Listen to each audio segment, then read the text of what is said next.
नमस्कार, मी राधा स्वागत करते तुमचं राधास मॅजिक किचन या आपल्या यूट्यूब चॅनेलवर।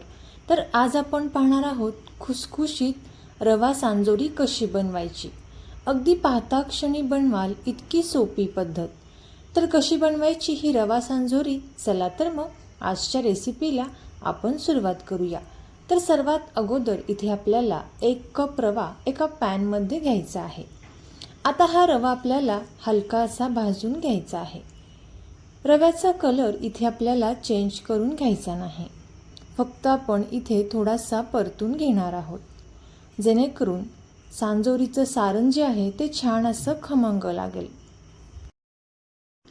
इथे आपण मोठ्या रव्याचा वापर केलेला आहे, तुम्ही ते बारीक रवा देखील वापरू शकता। आता 3 ते 4 मिनिटांपर्यंत मंद आचेवरती इथे मी हा रवा छान असा भाजून घेतलेला आहे। आता हा भाजून घेतलेला जो रवा आहे तो आपण पूर्णपणे थंड करून घेणार आहोत। हा रवा पूर्णपणे थंड झाल्यानंतर इथे आपल्याला एका मिक्सरच्या भांड्यामध्ये काढून घ्यायचा आहे। संपूर्ण रवा इथे आपण या मिक्सरच्या भांड्यामध्ये काढून घेतलेला आहे। आता आपण हे मिक्सरला थोडंसं बारीक करून घेणार आहोत।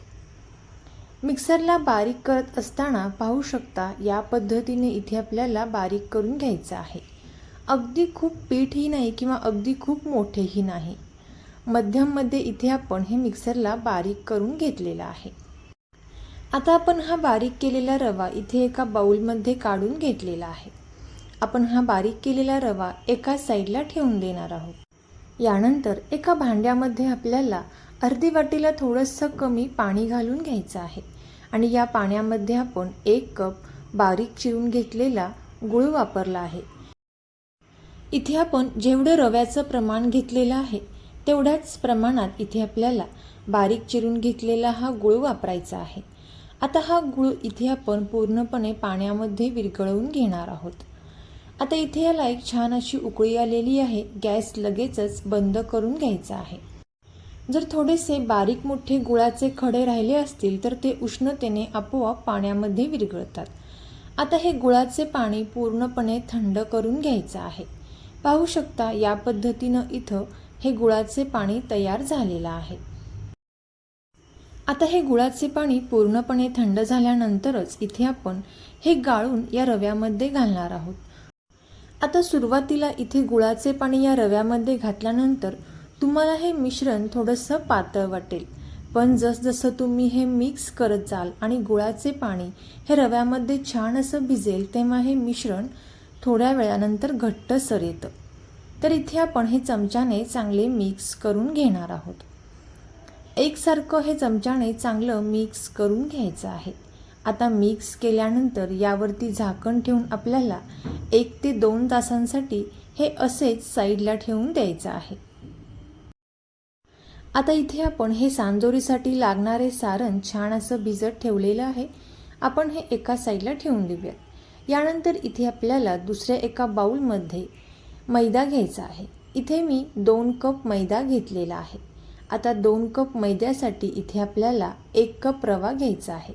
इथे मी मोठा रवा वापरलेला आहे, तुम्ही या ठिकाणी बारीक रव्याचा वापर देखील करू शकता आणि यामध्ये अगदी थोडंसं मीठ घालून घ्यायचं आहे। आता मीठ घातल्यानंतर चमच्याने हे चांगलं मिक्स करून घ्यायचं आहे। आता हे चांगलं मिक्स केल्यानंतर इथे आपल्याला 1 पळी कडकडीत गरम तेलाचे मोहन घालायचं आहे। जी पळी आपण आमटीसाठी नेहमी वापरतो त्या पळीने इथे मी 1 कप पळी हे तेल यामध्ये घातलेलं आहे। आता सुरुवातीला इथे आपल्याला हे चमच्याने चांगले मिक्स करून घ्यायचं आहे। चमच्याने थोडंसं मिक्स केल्यानंतर आपण हाताने हे चांगले पीठ चोळून घेणार आहोत।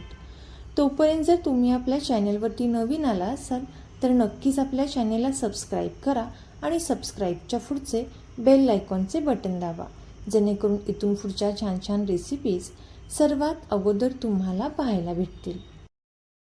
आता इथे आपण हे हाताने सुद्धा पीठ छान असं चोळून घेतलेलं आहे। या पद्धतीची पिठाची मूठ वळत असेल तर इथं आपलं हे मोहन छान असं बसलेलं आहे। आता इथे आपल्याला गरजेनुसार पाण्याचा वापर करत हे पीठ छान असं मळून घ्यायचं आहे। पीठ मळत असताना इथे आपल्याला थोडंसं सैलसरच मळायचं आहे, कारण यामध्ये इथे आपण रव्याचा वापर केलेला आहे. पीठ छान मळून घेतल्यानंतर झाकण ठेवून एक 15 ते 20 मिनिटांसाठी हे छान असं भिजत ठेवायचं आहे. आता इथे पाहू शकता आपण जे रव्याचं सारण भिजत ठेवलं होतं ते छान असं भिजलेलं आहे. अधूनमधून इथे आपल्याला हे चमच्याने मिक्स करत देखील राहायचं आहे. आता यामध्ये गुळाचे पाणी हे छान असं मुरलेलं आहे आणि सारण इथं आपलं हे चांगलं तयार झालेलं आहे. आता हे तयार झालेलं सांजोरीचं सारण आपण एका साईडला ठेवून देऊयात. यानंतर 15 ते 20 मिनिटांनंतर पीठसुद्धा इथं छान असं भिजलेलं आहे. पीठ आपण मळताना थोडंसं सैलसर मळल्यामुळे हे पीठ भिजल्यानंतर छान असं घट्ट तयार होतं, कारण यामधील जो रवा आहे तो छान असा भिजला जातो. आता या पिठामधील इथे आपल्याला एक मीडियम साईजचा गोळा घ्यायचा आहे. इथे आपल्याला अगदी खूप मोठाही नाही किंवा अगदी खूप लहानही नाही, या पद्धतीचा गोळा तयार करून घ्यायचा आहे. आता हा तयार केलेला गोळा इथे आपण थोडासा पिठावरती लाटून घेणार आहोत. इथे आपण थोडंसं पीठ टाकून घेतलेलं आहे आणि आपण लाटून घ्यायचं आहे. रेसिपी तुम्ही इथंपर्यंत पाहत आलाच आहात तर नक्कीच या रेसिपीला लाईक करा आणि चॅनेलला सबस्क्राईब करायला अजिबात विसरू नका.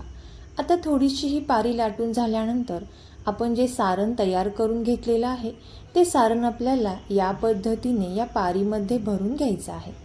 ज्या पद्धतीने आपण पुरणपोळी करताना पुरण हे या पारीमध्ये भरून घेतो त्या पद्धतीने इथे आपल्याला हे भरून घ्यायचं आहे आणि याच्या कडा ज्या आहेत त्या छान अशा बंद करून घ्यायच्या आहेत.